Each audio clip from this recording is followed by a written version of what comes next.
महाविषुव संक्रांति गड़खोर्धा स्थित श्री रघुनाथ देव परिचालना समिति आनुकूल्य आरंभ होईची 25तम विश्व शांति महायज्ञ और प्रवचन ज्ञान यज्ञ।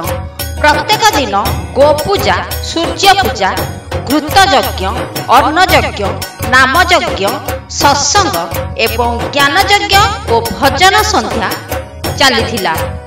प्रथम दिन रे अंकुरारोपण आरंभ होइथिला एही यज्ञ।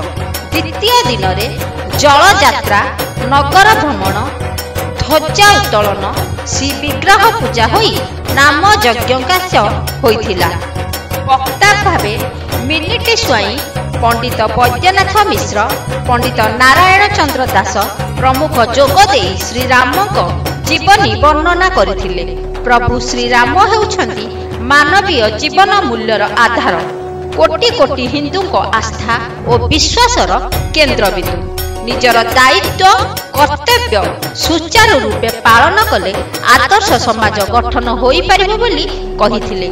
श्री राम नवमी रे नीलकंठेश्वर और कपिलेश्वर देवंक पीठरे मंगल आरती और नाम संकीर्तन, गोपूजा सह रुद्राभिषेक होइथिला।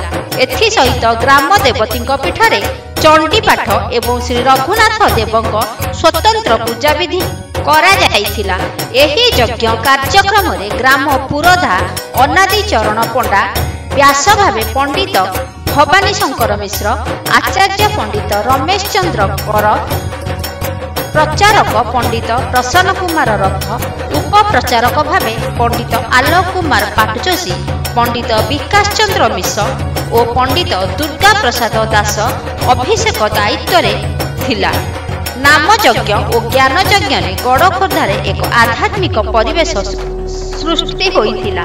सकाळ ठारू राति पर्यंत भक्तंक समागम लागी रहिथिला। गड़खोर्धारू आंदोलन ओडिशा ब्यूरो रिपोर्ट।